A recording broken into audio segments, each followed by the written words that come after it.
Okay. Welcome. Everybody know, new faces, I'm a new face. I'm Allison. I am the master instructor, which is a really weird title, from Central Education, Flatiron. And I'm here this week doing some guest lectures and helping the staff become their best selves and hopefully providing some resources for you, so you can get those jobs and get that money. That's why we're all here. All right. So. It's never about the money. Yes, it is. It is for me. Okay. So today's material, which hopefully you got, and you might have gotten the version that had like 4 notebooks in it, can like delete 3 of those. You only need the notebook that says cloud computing. Is it on Git? Or? Yeah. Did you move it, Bobby? I don't. Okay, we can get this. We can make this work. What's the shortest path here? Can you select it or select it to me? Yeah. Do you want the link or? Here, let me, 1 second, I can fix this. Get shareable link, sharing settings.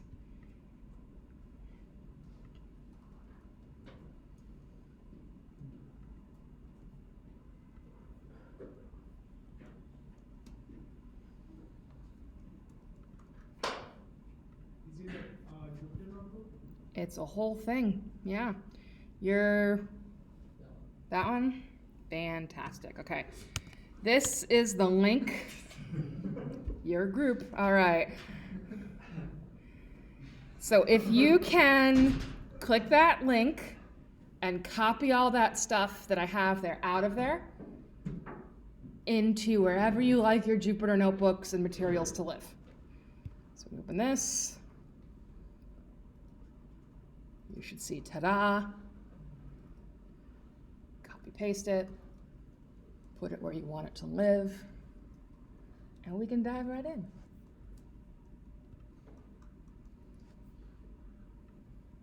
Let me know, just give me a hands up when you're at this location where you too can see this on your screen.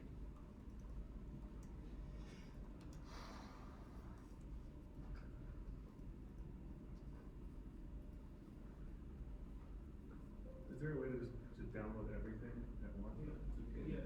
Control and select all of them. And download. Just here in the control. Select. Command select. Okay. Right click. You don't have to delete. Right. This is a Python. Yeah, Python notebook, but you also need those files of data and images. If you want BapDB to render correctly, you need those images and the data for what we're going to do. And then up here over your shoulders, see if it's working. You got 1 thumbs up.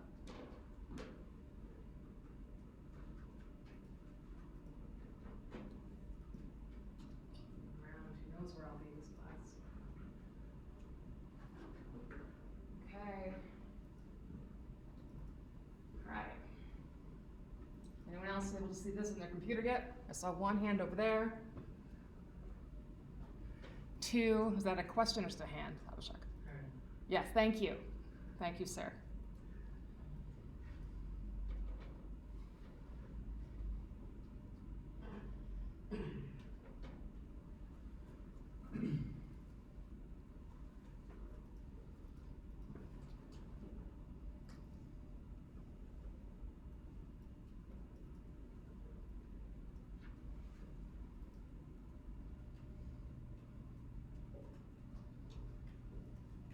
Thank you.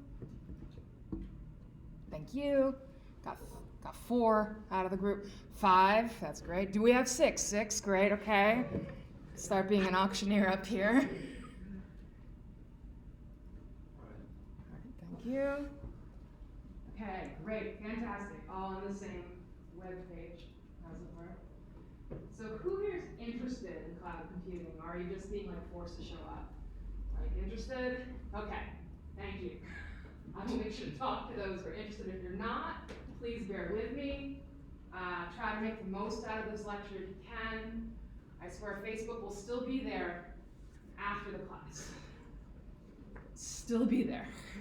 I will not be here next week though, so Facebook, me, nothing. Okay, I'm getting some smiles. All right. So I would characterize this lecture in beta phase. This is like the first, there are not many of these how to do AWS lectures in Flatiron.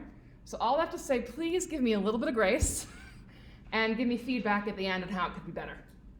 So that's my taking the expectation bar and hopefully lowering it to a place where we can all be happy at the end of this class. Okay, Max is a great audience in the back, just so you know. If you ever need to present to Max. All right, so I also rely on a lot of eye contact to gauge like how you're doing, like if you're getting what I'm doing, so I will try not to get right up in your face to see how you're doing, so it helps to, yes, I see some lovely irises and whites. Okay, so diving in, cloud computing. Is it just this cloud? People talk about cloud computing. It's actually an umbrella term for many, many solutions. Way more than we can cover in this program of 15 weeks, way more than in this hour. The common theme in cloud computing, let me see if I can make this bigger. Yeah, that's better.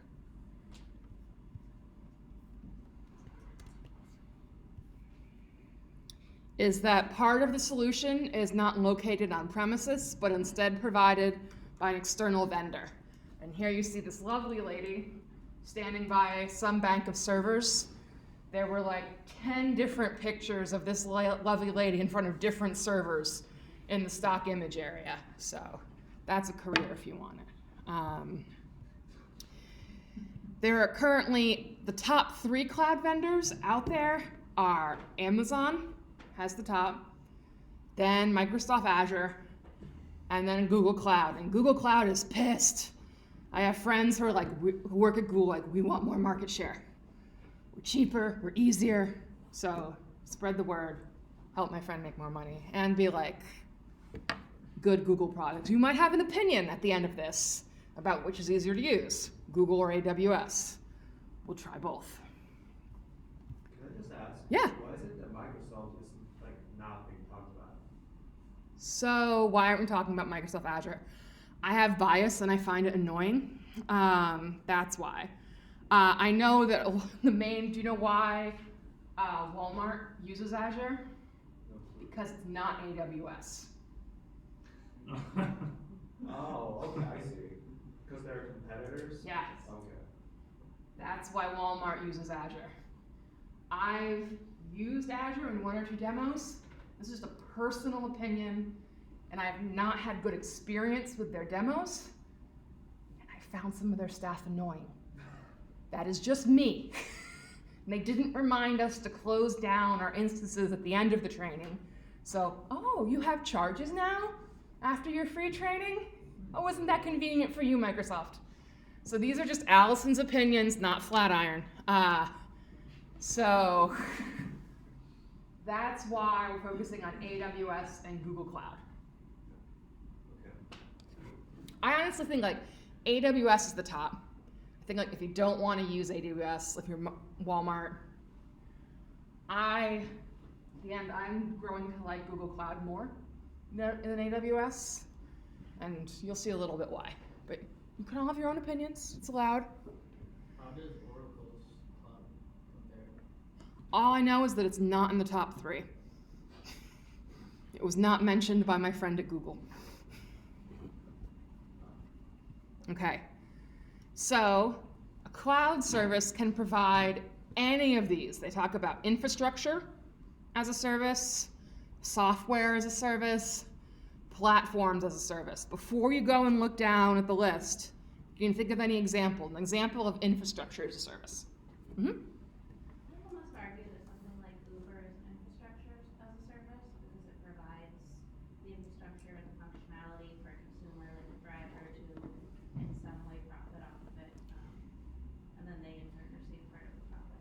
definitely in the tangible world, you can see that as like they're providing a car. That's infrastructure. In the digital world, servers. When you think of like this but bigger, like it's any of your servers, your data storage, your actual network, those things you can touch. Well, you can't touch it, okay. Software as service. I saw like someone considering saying something. All right, technically, software as service is the largest bucket, because even though you could say Google is an app, Gmail's an app, it's also software. They're providing you software as service. If we see later, just to provide some, love to Microsoft. Office 365 is software as a service. You're paying for a subscription rather than downloading it on your computer. You have to pay to get access to get in it, and then your files are located everywhere. You can log in. If you've ever made any sort of cloud account for a program, that's a software as service. Platform as service is more of the compute built in underneath. I think when we get more into Google, their whole AI package is a platform. Something has to spin up in the background for it to work. These are like the traditional 3 categories. There's also the growing of like container as a service, if you're thinking about Docker, functions as a service when you're thinking about Lambda from Amazon. So this ecosystem is growing of things you can get as a service. Some fun things to Google on this is I saw 2 examples. What it looks to have pizza as a service, broken down across all these categories, whether like you make it at home versus DiGiorno versus like full delivery, like how that looks as a breakdown to understand it conceptually, or car as a service was also how it breaks down in each definition. All right, which one do you think we might interact with most as data scientists? There's no right answer here. I'm just wondering, what's a scenario you think you might interact with one of these? Like using SQL like a base. Create some sort of server. Other examples? I guess computation power. Computation power, definitely. That's infrastructure as a service. Selling stuff in models. Monetizing models. Definitely. That could be through some app or software platform. Using something like Tableau to make visualizations. Yeah, that's sort of a software / platform, because they're providing stuff there. Anything else? Okay. Lots of options. Oh, and caveat, please do not judge the million tabs I have open. Don't live my life, but also don't judge me by it. All right, it's good to know where I stand. All right. So cloud can solve many problems. Like, how can I keep my data secure yet accessible remotely? How can I pay less for software licenses? I know for SaaS analytics software, if I want to get it installed on my laptop, that stuff is pricey. It's cheaper to get an account online and just use their stuff. What if I need more server space in the future? That's a big one. If you're thinking about buying tangibles, do I buy an actual room of servers? But what happens if my need increases or decreases? I still have these server machines. Like, side story, because I know you want a side story now. I worked as a consultant at the main large train company in this country. I will say, think of trains that go across country, figure it out. That when I was there, they were just transitioning these like 1970s IBM servers in the basement, which were running off of like Fortran or something, or like some other language they needed to bring in an expert to help use to get it onto Amazon servers. Like, and this was maybe 6 years ago. Like, that's still a task. They're like, oh, maybe these servers have outlived their time. What do we do now?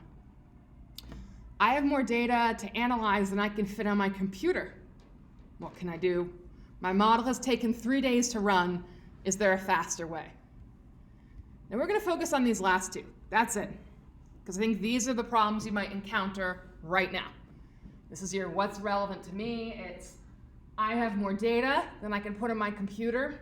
These files are huge. Or I had a coworker tell me, I've been running this model on my computer for the past 3 weeks. Think everything's okay? No. Put that on the cloud. Like, don't try to run a neural network on your own machine. Like, put that in the cloud if possible. All right, so here are my assumptions before we dive in. You're working from a Jupyter notebook locally originally. You want to keep your analysis in a Jupyter notebook, and you're storing your work on Git as well. That last one will make your life so much easier, and I'll demonstrate how towards the end. Okay. So what seems applicable to you so far? Given that these are the questions, have you reached a scenario where you've hit these problems? Nod. What scenario? Models take a long time to run. Runs based off of that.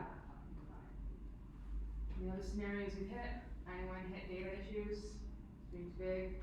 Okay. What data set was it? Just curious.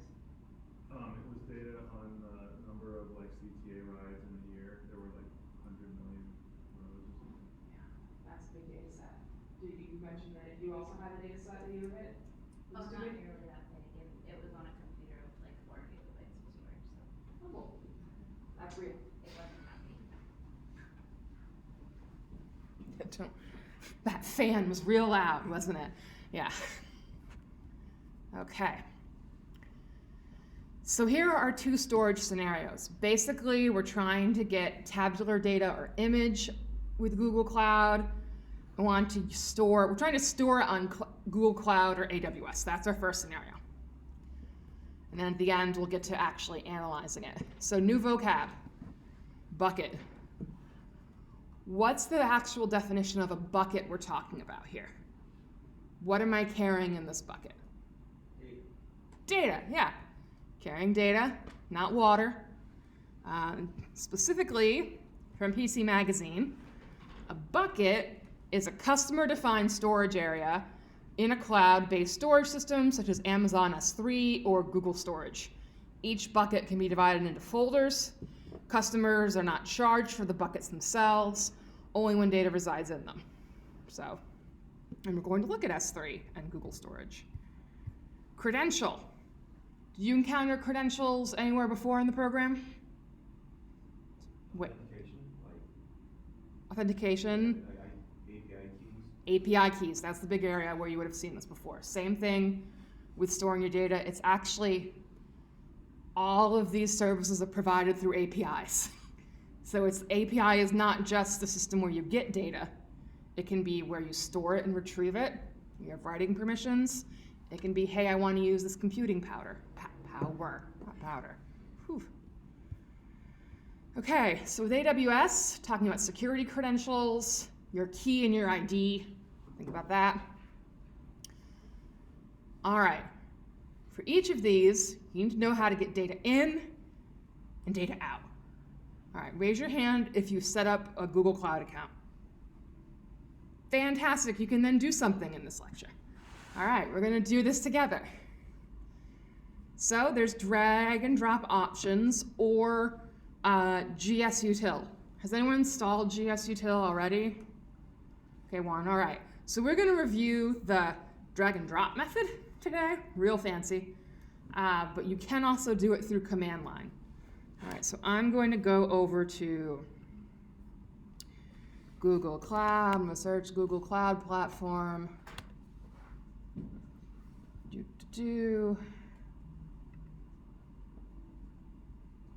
Go to console, yeah.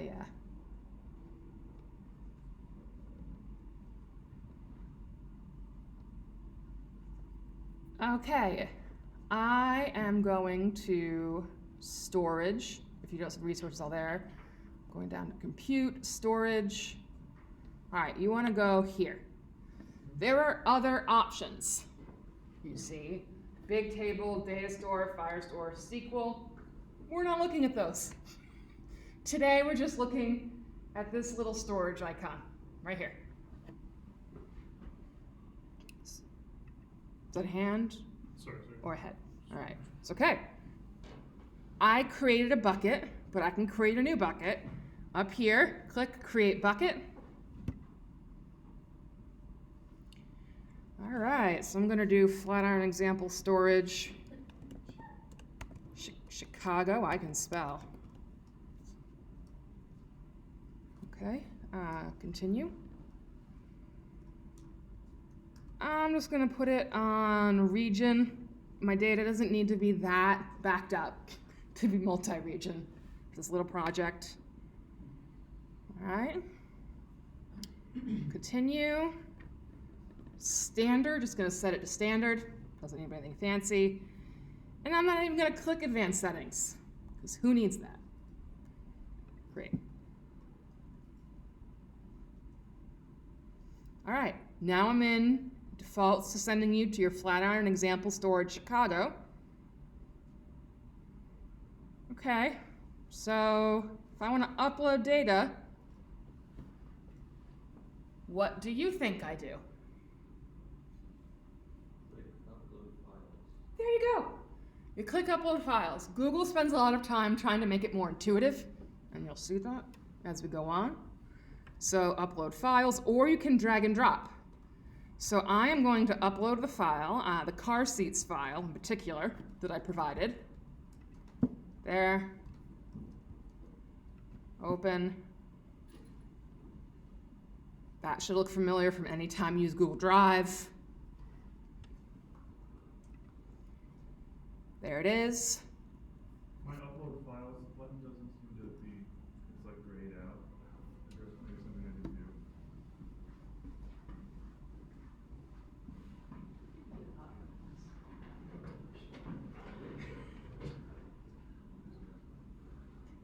I thought I created it. Try to drag and drop something into it. That's the shortest answer. No problem.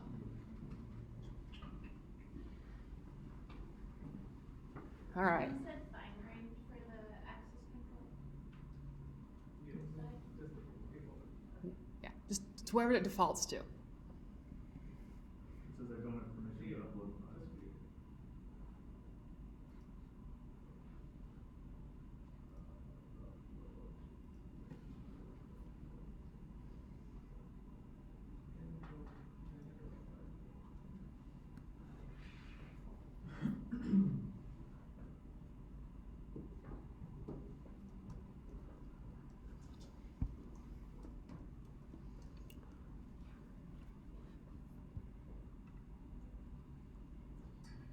Okay. Now I've put data there. If I want to access it from my notebook, I have to have a way to get to it. The easiest, shortest path is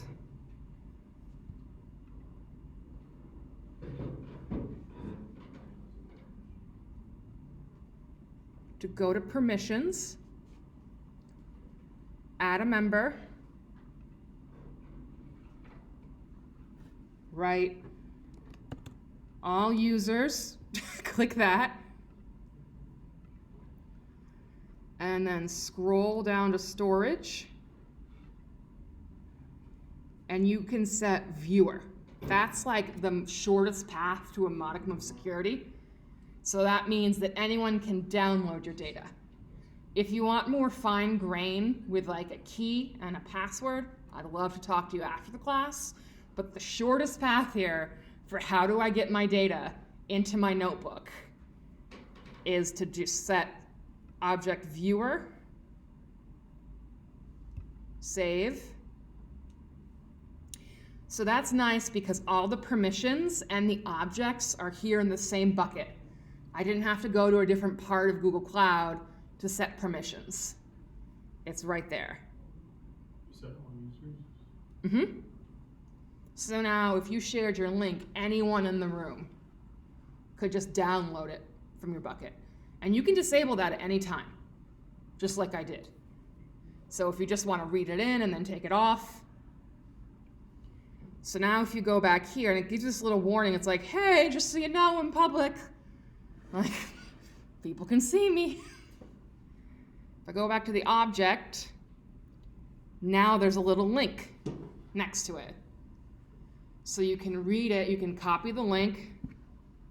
Well, here, it automatically goes to it. But if I go back, oh my God, go away. Cancel.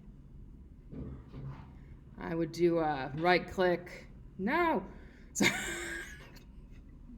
trying to make a point here, Google. Here, copy link address. I just like putting my actual links in the notebook rather than downloading a file onto my hard drive. Just keep that all in memory if possible. Then if you go back to the notebook, that's if you want to do gsutil. Here's my link to what I did before. I'm going to update the link to be from Chicago, though.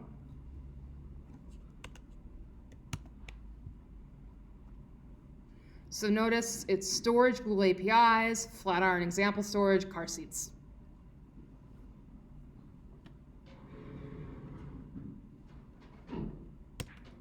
And it should run.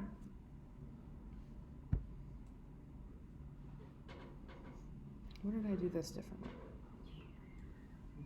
The other way, okay, I'm seeing some potential distress.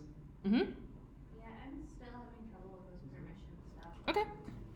Let me go back over to permissions.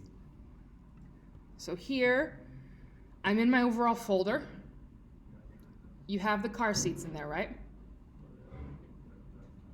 Okay. No, it's not letting me edit the bucket at all.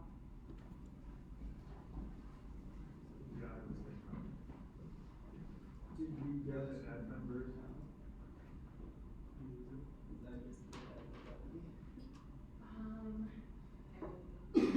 Random question, did you put like a card for backup in case you don't do Yes. Okay, so it's not a cost issue. But I don't have anything else in my bucket from anyways, so. I had to confirm my account before the. That might be it. You're gonna email, confirm your account? Did you Check your email. change the That is a great solution.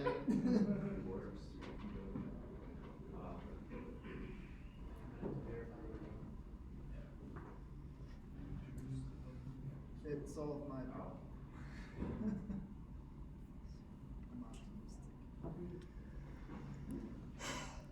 There's also a package, Google Cloud services file, a Google Cloud storage file services, might stand for something slightly different.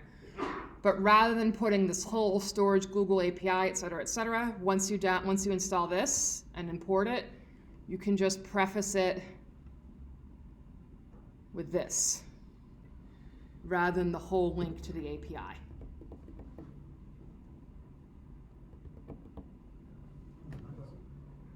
Okay, that was, that's the solution. That's a solution. Do the confirmation email. Great. All right, so let me do test.head. There it is. Ta-da. So what did you do with the permissions in there? Sorry, I was Yeah, no, it's okay. So permissions. Okay, so here's your bucket. Right now we're in the objects tab. Go over to permissions, and I added a member. Add a member. I put start typing all and defaults to all users. And then the role, you go down to the service you're using, storage, and then saying, okay, For me personally, I just want all users to have view access. So you could say create or admin, like, no, that's not the level of security I want right now. Just anyone who's not me can download this link. So I don't need to worry about that when I'm trying to get my data. I'm sure, rather than all users,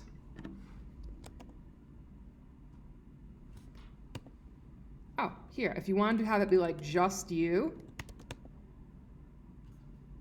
here's my account name. Like, so just put your name, and then you can click all these to be like, I'm the admin of everything. You default to being the admin of everything. But if you wanted to grant permissions to someone else, that's how you do it with their email address. Again, you go get a fancy job somewhere, and if they have these in place, they will walk you through what you need to do so you don't mess up their file system. Or maybe you can say to them, hey, there's another option. Have you thought about authentication? All right, so now that I'm back here, I'm able to read it. Great. If you install GCSFS, you can just take away that long part of the link and instead put Google Storage, / then the name of your bucket and the name of your file.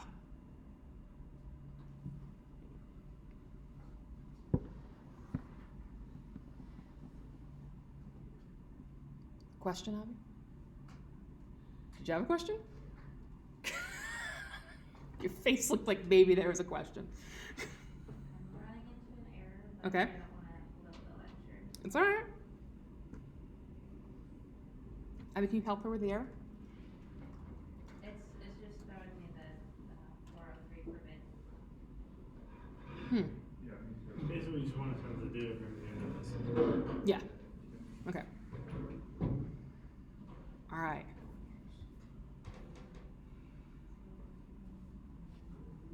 So here's my caveat around AWS.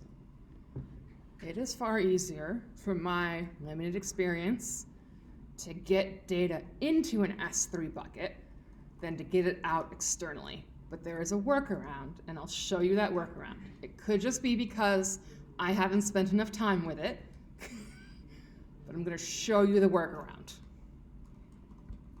All right. If you want full command line leak power with AWS, you should download a few packages. And here's a link to more resources. Same Python. Okay, you should download a few resources, and I'll show them. For if you want full like command line, if you want to be able to navigate here,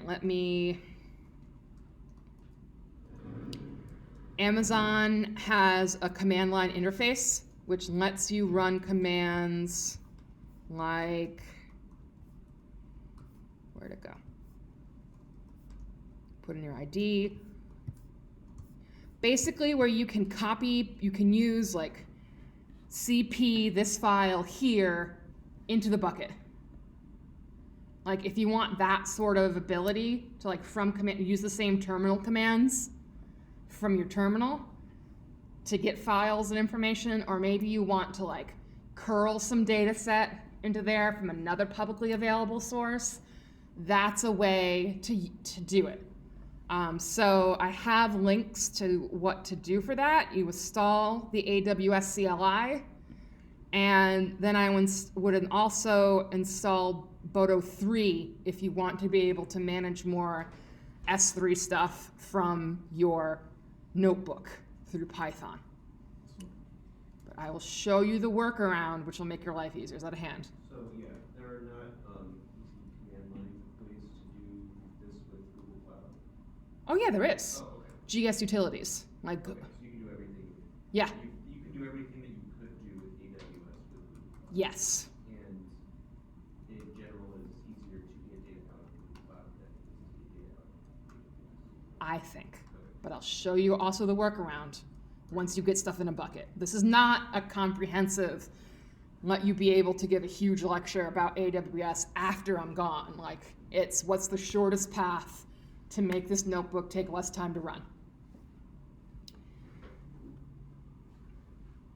So actually here, objects, what did I, oh, there was a link here somewhere. That's an example. Let me put learn, get like information.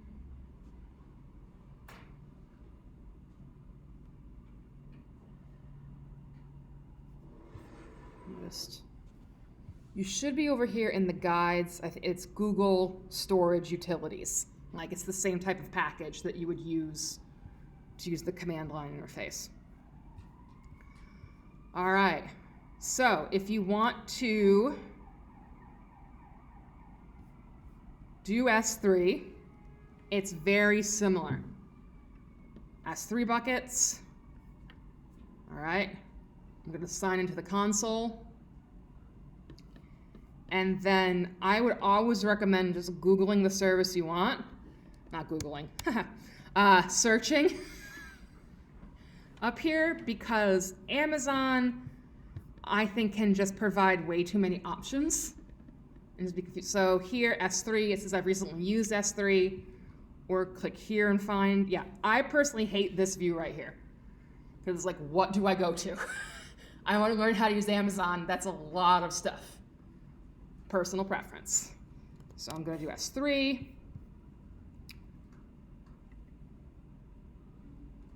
And this should look similar. Does this look similar to something we've done before? Yes. See some head nods. So I'm going to create a bucket. Here's my bucket name. Flatiron Chicago bucket.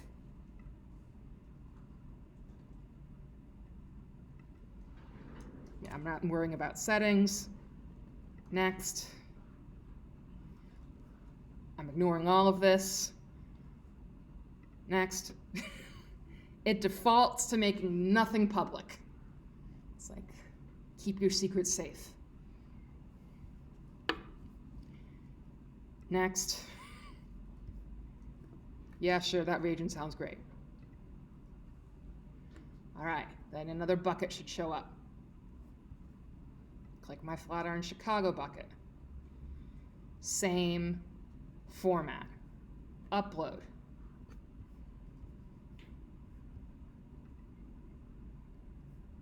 Add file. See, they like a much more step-through approach. I'm going to add the wine file this time. All right, and then clicking next. Interesting here, could set my permissions. I have read, write, pretty neat. Next, sure, sounds good. Upload. All right, there's my wine file. I provided 3 articles in here, like more than one, and I'll send the medium one I was reading too, on how to get your data out of it. But over the course of like 3 days, I hit problems. My coworker who works with me, she has it. I'll send you her instructions for how to get it into your notebook. But as I said, with Amazon, there's a workaround. Are you ready for the workaround? Yeah? Huh? Okay. That's the storage piece. Getting the data into these is easy. Getting out of Google's pretty okay. I had some issues with Amazon. I think Google spends more time being user-friendly. All right. We're now in the second scenario. I want to put a notebook in the cloud. We're going to use 2 resources for this, SageMaker or the Google Cloud AI. I'll show you the SageMaker one first so that you can see the lovely workaround and not lose faith in our ability to teach you AWS basics. All right, I'm going to go back to AWS. All right, here's this giant wall of options. Everyone see this when you click services? All right, go to Amazon SageMaker. Boom. Okay. See over here, notebook instances. Sure.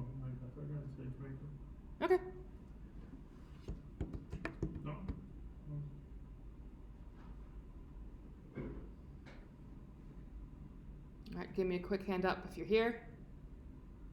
Alright. Click Notebook Instances. I have an old one, let's create a new one together.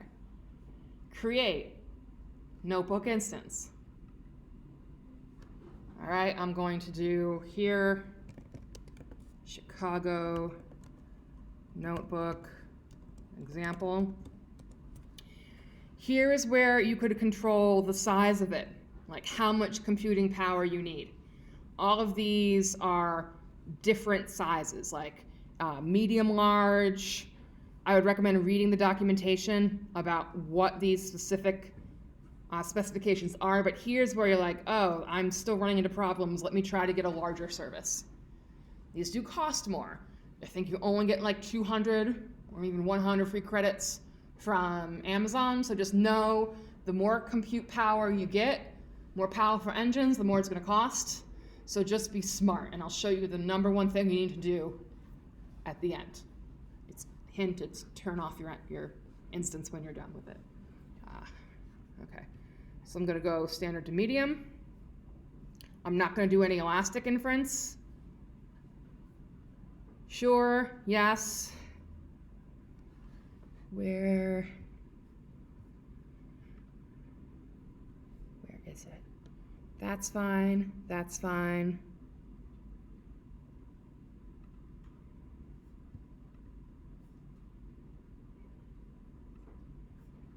Oh, there should be something here for like add your bucket.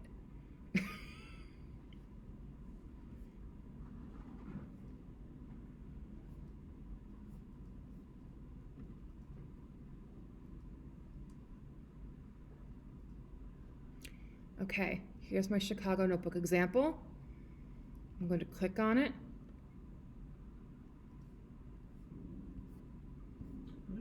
Create Wait. the IAM role. We'll create the notebook instance before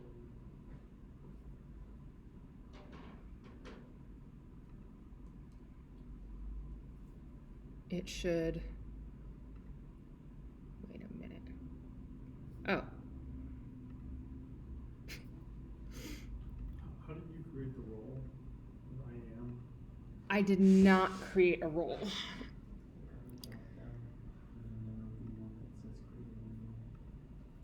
So here, okay, when you click this, do you see an actions options for start? Am I allowed to have one at a time? What do you see? When you go to create a role, you should be able to specify which bucket you want to use. There you go. Creating it. So here, let me,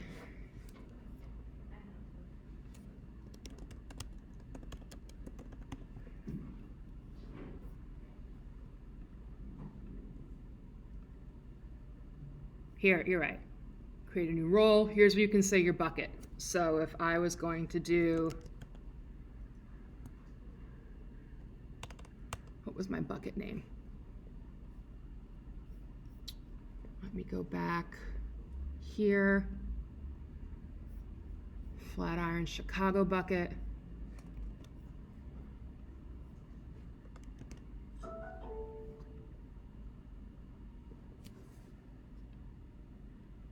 Create an IAM role. IAM. There. Could you show me you created that role? So I did this, and I said create new role. Yeah.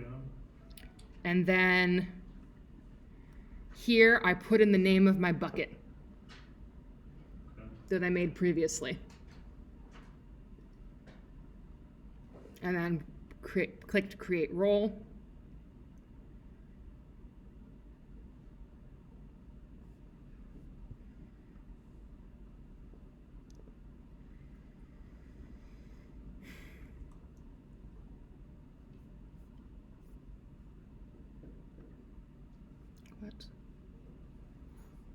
What is it?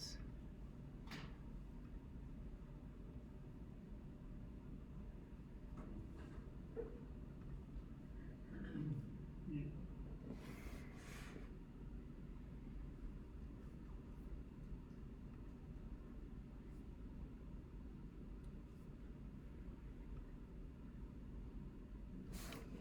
not, oh, resource limit. Okay, that's what I'm hitting. All right, so it took a minute because it took a minute to actually finish loading. It takes a minute between when you create it and when it's ready. All right, so do you see an in-service thing here yet?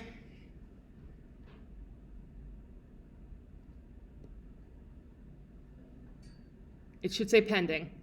It's pending. Okay, if it's pending, good. Let's wait a minute. And then we're going to open Jupyter Lab.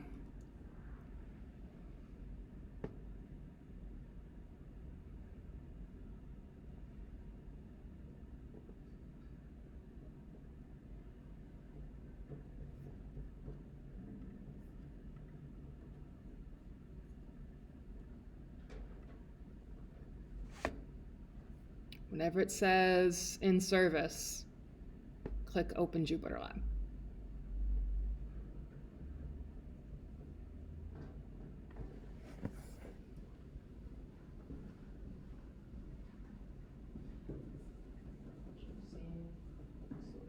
It takes a minute. It's slow. It took me a minute the first time I did it. How's it working?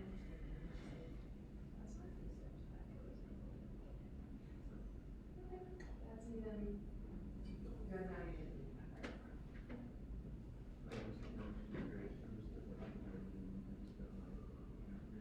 Okay. Go to services and go to Amazon Secure. And then notebook instances. And create notebook instances. Some name that you're okay with.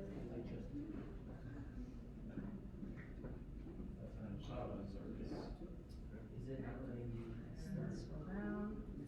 So if you did want to be able to access a bucket, this is when you set it, but you don't have a bucket yet. And then go create notebook instance. It took a couple minutes for it to actually. Okay, so just do click here, create a new role. Oh, look at that application. Just say create role. I guess this is on. Oh, so you did.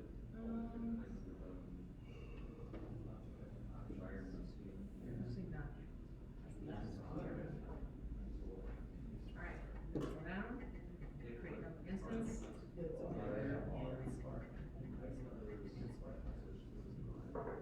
Oh, it doesn't like underscores. It's what, yeah, but I thought, but you hear the R.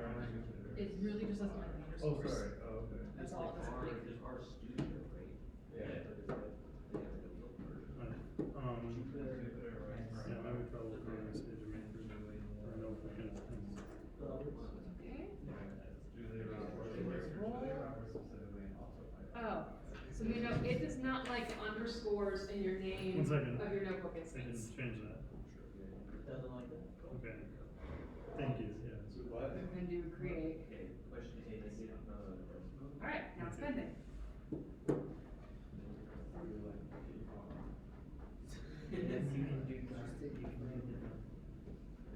Alright, are people opening their Jupyter Lab? Alright. When Jupyter Lab versus Jupyter, because this is what I think is so cool, both this and Google have this feature where I'm going to send you a fun little Git repo.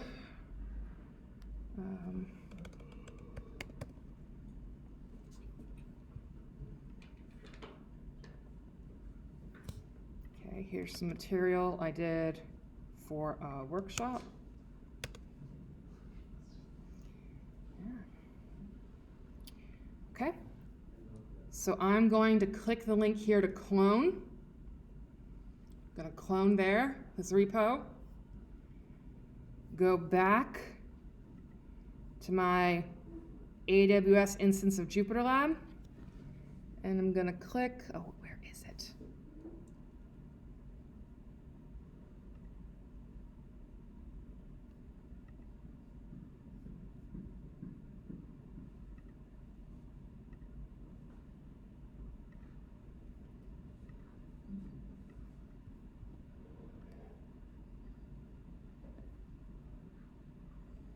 Where's is your instance? Oh, here it is. Okay, sorry. It's in the wrong window. All right, so click here, this get clone symbol right here. I'm going to put that link, and then I'm going to click clone.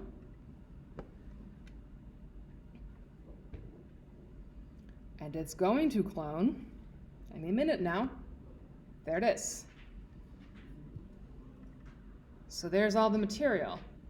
If you have your project, that is like the shortest path to getting your project up in the cloud with a notebook. You can also, they have a GUI here to commit your changes to a repo.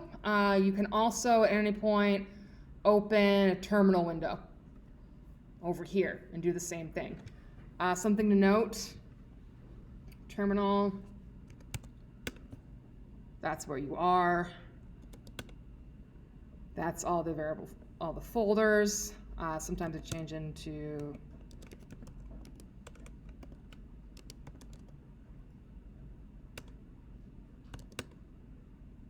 all right, so here it says right now I'm in the puppies and pandas stuff. That's the folder. All right, it's over here. So that's a really neat way to get your analysis really quickly onto the cloud. And if you connected a bucket, it should be available.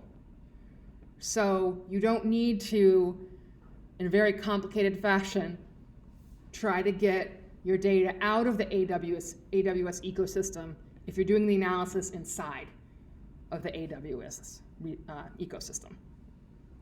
So that's the shortest path with AWS. Where you see the Google, oh, so let me show you also the thing. I'm going to close this. Close. Here's the most important thing to do. Click here. Actions, stop. So that you're not being charged. Because it will keep charging while it's idling. Question? How do you stop it? You have to click whichever one it is and then go to actions and then stop. This is one of my nitpicky things with AWS. I think it's more clear in Google. Also, in your Jupyter lab, if you don't mind pulling up that tab, Oh, I just closed it, but what about it? how did you add the get to your ribbon? In the Jupyter lab, Yeah.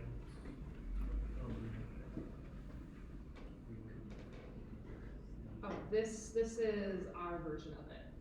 This, I don't know locally how to add get to the ribbon, but that was the AWS version of Jupyter Lab that had Git integrated. I can go over this again, like one-on-one, definitely afterwards. Thanks. So we should open a Jupyter Lab from that Amazon Yes. tab? So here, you go through the whole notebook instances. If you want to start it again, you click something, action, wait, what do I do?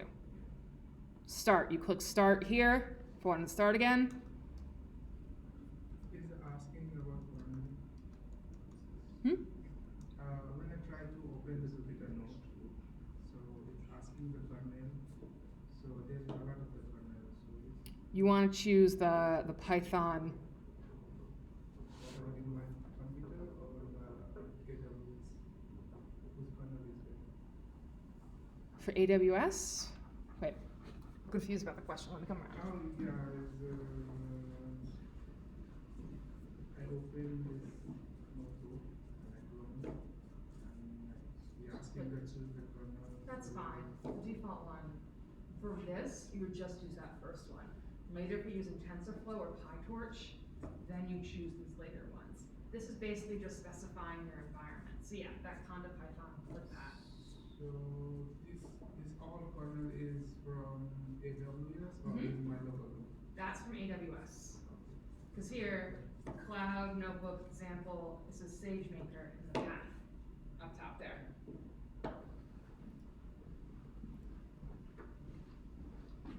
Okay, I'm gonna show the Google way. Gonna go back to Google. I'm gonna go to the platform as a whole, get out of storage. Really? Don't do this to me. Console. I'm not using the G Suite right now. One moment, please. Sometimes having like multi-factor authentication is annoying.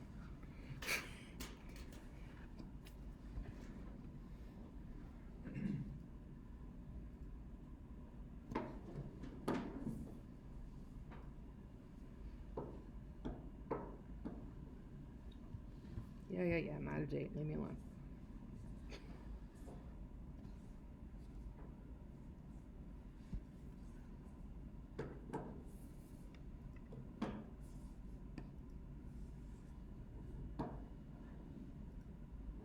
Okay, now I'm back in the cloud platform.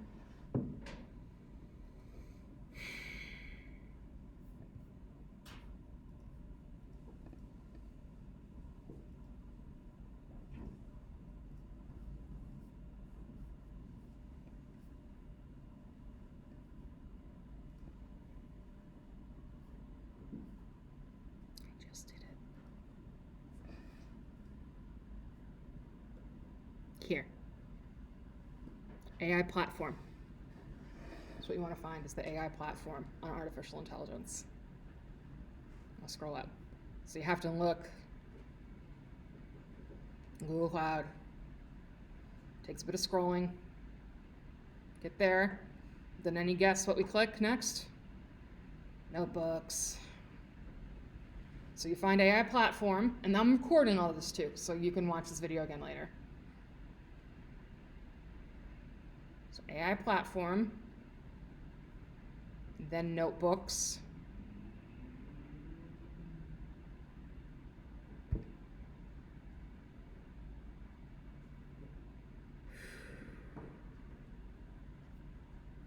that is not true.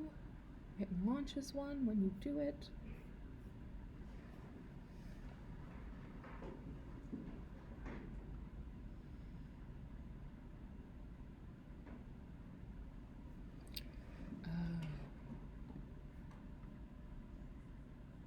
Oh, I guess I was working under my other one. Okay, 1 second. One moment. I'm just in my wrong account.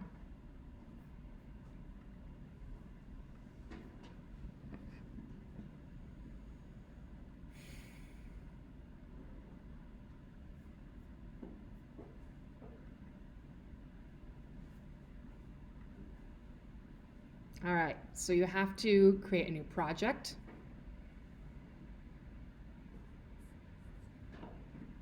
Like new project is an option right here. Let's start a new project. Click new project. Gonna say my demo project. And ignore all this. This is, I said I'm part of an organization. Create. Oh, yeah, it doesn't like underscore.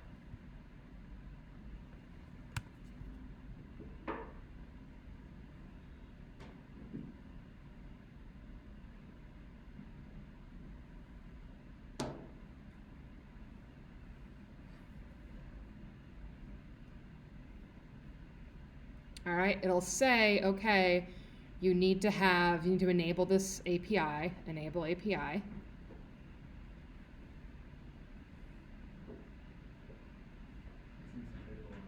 Yeah. It's basically saying, hey, you need to enable the compute power. Before using the storage, you need a processor here. And spin up a Docker instance, et cetera, et cetera. That's what you're doing.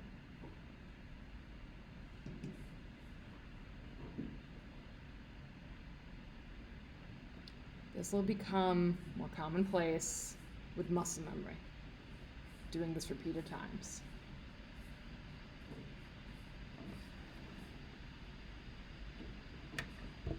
Any minute now, notebook will be enabled.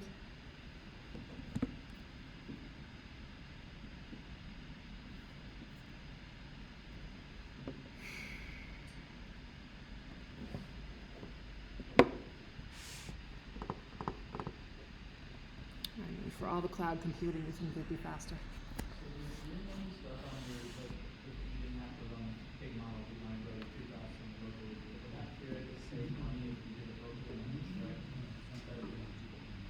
You're charged for every moment you store something and every moment you process something. So you can, that's smart to strategically use what you're paying for. All right, so now go to instances page. So once you go to instances, once it shows up,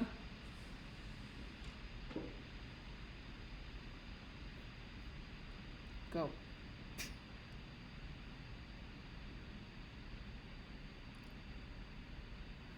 Right. There we go. Choosing Python. This is like choosing what type of notebook you want. So here I am choosing Python. Note later, if you're doing more neural networks, maybe you want to choose TensorFlow or PyTorch.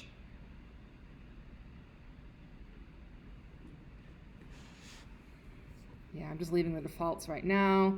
See here, that much monthly, hourly, but we're going to shut it down at the end, so don't worry. I'm going to create.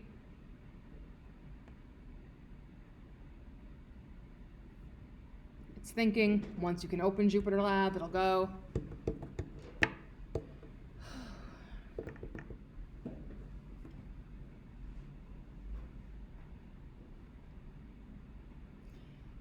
Here I like that all the start, stop things are right up top.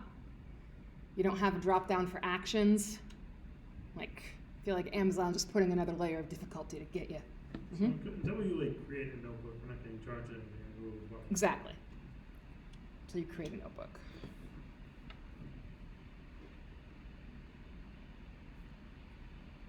There's this open JupyterLab.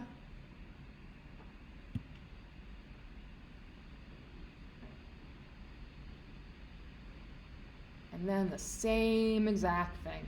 Here, pull in your repo. Still available. And you saw with Google Cloud how it's super easy to get data in from the cloud using the past. So you can just refer in this notebook the same way you were doing in your local notebook.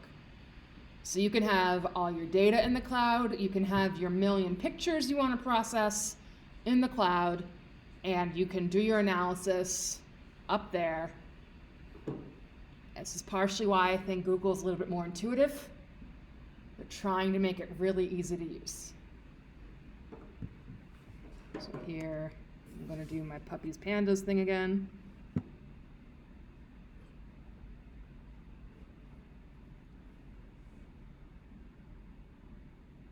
There it is. Let me just go. Let's see where I am.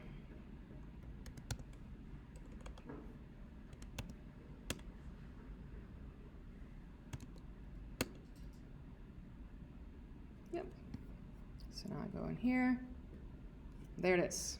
Do my analysis here. So I feel this is really straightforward. It's not like provisioning your own EC2 and like SSHing in and trying to create your own Docker image there and then moving your Jupyter notebook over and launching it, and it's just click, click, click. Just to confirm what I asked earlier, the Jupyter Lab that we have like on our own machines, that one we're not going to get charged just by bringing the data into that. No. Well, if your data's up there on the system being stored in the cloud, you're charged for the amount and time you're storing it there. Let me diagram.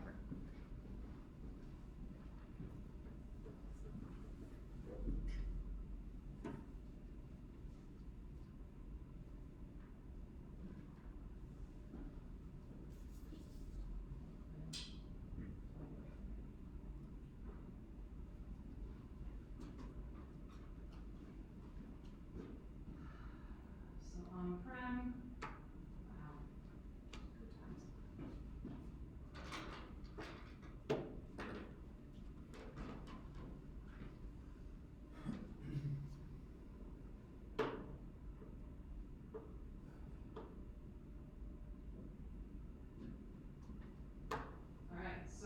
they're storing data.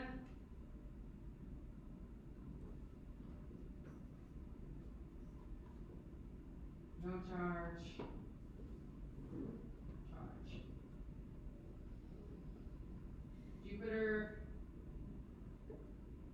No charge. Charge. When running.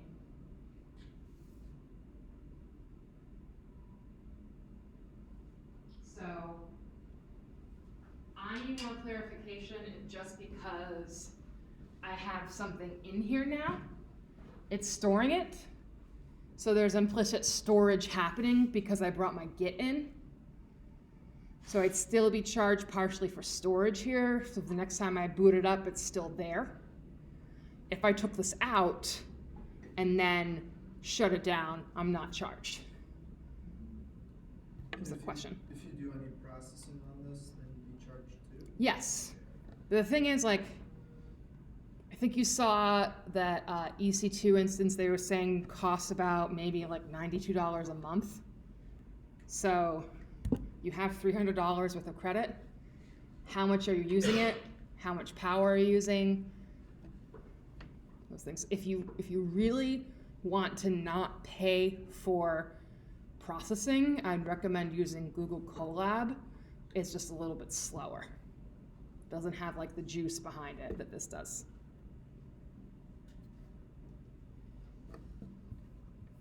All right, quick check. On a scale of 0, I am in so over my head, to 5, I could give a lecture on this now and maybe teach Allison 1 or 2 things. How do you feel about today's content? Give me a number. Okay, I need to see it on some hands. 4.5. Okay. All right. For each person, what would make you 1 point higher? If you're not like already a 5, think what would make you be able to be 1/2 point or full point higher? Hmm? It would help if there was more notation in the notebook that we were working through, because I think a few of us got stuck on one of the earlier steps, but there weren't a lot of notes in it, so it wasn't easy to troubleshoot on our own, and we kind of just fell behind when you guys moved on as a group.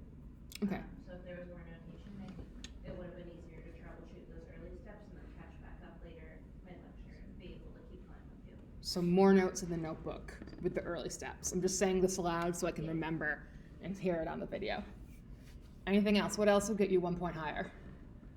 If there'd been something we could have gone over before the lecture, just so we know sort of the general, what we would be doing. Okay.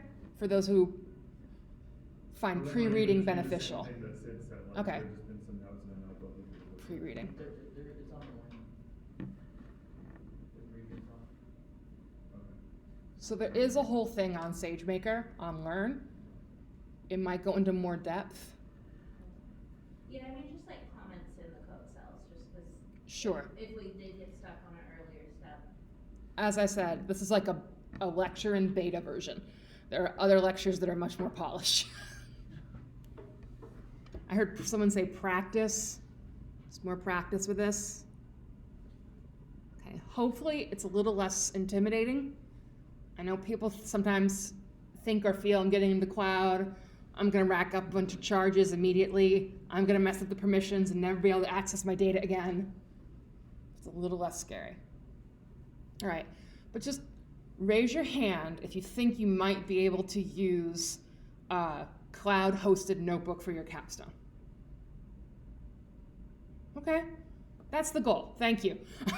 All right, so you have this video, and the other instructors sat in for most of it before they like ran off to do whatever.